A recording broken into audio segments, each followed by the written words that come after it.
Bonjour à tous. Imaginez un instant. Et si on pouvait résumer la justice, la stabilité et même la survie en une seule et unique équation? C'est une idée assez folle, n'est-ce pas?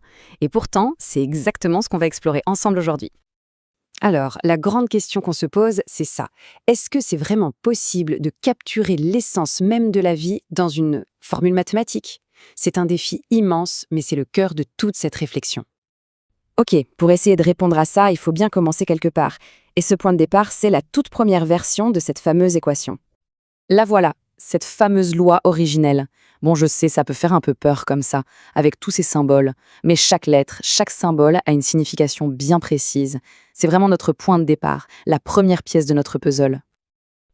Alors, le plus important à comprendre, c'est ce S. Pour que le système puisse survivre, se régénérer, continuer d'exister, il faut absolument que ce S soit plus grand que 1. C'est la condition sine qua non. Si S est supérieur à 1, ça marche. S'il est inférieur, le système s'effondre. Ensuite, en bas de la fraction, on a ce lambda. Ça, c'est l'entropie. Pensez-y comme la force du chaos. C'est la tendance naturelle de tout à se dégrader et à partir en désordre. C'est en quelque sorte l'ennemi à abattre, la force contre laquelle le système doit lutter en permanence, juste pour continuer d'exister. Et au cœur de tout ça, au départ, il y avait cette idée, la cohérence éthique, CE. Le postulat, c'était que la force d'un système venait de son alignement moral, de son intention, du sens qu'il se donne. Une belle idée, non? Sauf que, il s'est avéré que ça ne suffisait pas. Il manquait quelque chose de crucial. Et c'est là que tout bascule. On arrive à une prise de conscience fondamentale. La cohérence éthique, toute seule, ça ne suffit pas. Le concept est bon, mais il est incomplet. Il faut aller plus loin. L'intuition géniale, ça a été de comprendre que la cohérence n'est pas un bloc unique. Elle a deux facettes. Oui, il y a le plan logique, le plan éthique, mais il y a aussi un plan beaucoup plus primal, si on veut, le plan biologique. Et c'est cette distinction qui va absolument tout changer. Donc pour résumer, on a maintenant deux forces en jeu. D'un côté, la cohérence éthique, on parle de sens, d'intention, de direction, et de l'autre, on a la cohérence vivante. Ça, c'est purement biologique, c'est la capacité d'un corps, d'un système à s'organiser, à s'adapter, à se réparer tout seul. Deux choses différentes, mais qui doivent absolument travailler ensemble. Alors, maintenant qu'on a ces deux types de cohérence, voyons comment ça transforme notre équation de départ. Juste pour mémoire, voilà l'ancienne formule.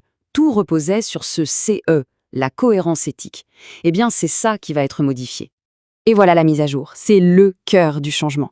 La cohérence n'est plus juste CE, non, ça devient la somme de CE et de CV, la cohérence vivante. En gros, on fusionne la logique et la biologie. Et ça nous donne la formulation complète. Regardez bien, maintenant, les deux cohérences sont additionnées, unifiées. Elles travaillent main dans la main pour combattre l'entropie. C'est une vision tellement plus riche, plus intégrée. Pour le dire encore plus simplement, en mots plutôt qu'en symboles, la stabilité d'un système, c'est quoi? C'est le rapport de force. Au-dessus, on a la somme de la cohérence éthique et de la cohérence vivante, et en dessous, on a l'entropie, le désordre. C'est cette bataille permanente, c'est d'une simplicité désarmante, et en même temps, c'est incroyablement profond. Bon, c'est bien beau tout ça, mais concrètement, qu'est-ce que ça implique? Parce que, évidemment, c'est beaucoup plus qu'un simple jeu de symboles mathématiques. Cette phrase résume tout à la perfection. Tu unifies l'éthique, c'est-à-dire la direction du sens, et la vie, la capacité d'organisation, sous une même métrique de stabilité. Voilà, le génie de la chose, c'est que ce n'est plus l'un ou l'autre. Le sens et la biologie sont maintenant deux faces d'une même pièce, la stabilité. Donc, au final, qu'est-ce que ça représente? Eh bien, d'abord, on a un modèle qui tient beaucoup mieux la route scientifiquement. Pourquoi?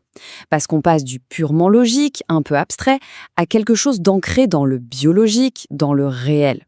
On a donc une équation bien plus complète pour la vie consciente. C'est vraiment une version améliorée justifiée de la loi du début. Et on termine sur une question qui ouvre des perspectives assez vertigineuses. Si cette équation est juste, si la stabilité de n'importe quel système conscient, que ce soit une personne, une société, dépend de cet équilibre parfait entre le sens éthique et la vitalité biologique, qu'est-ce que ça veut dire pour nous, pour la direction qu'on devrait prendre, et si, au fond, cette formule était la clé de notre avenir?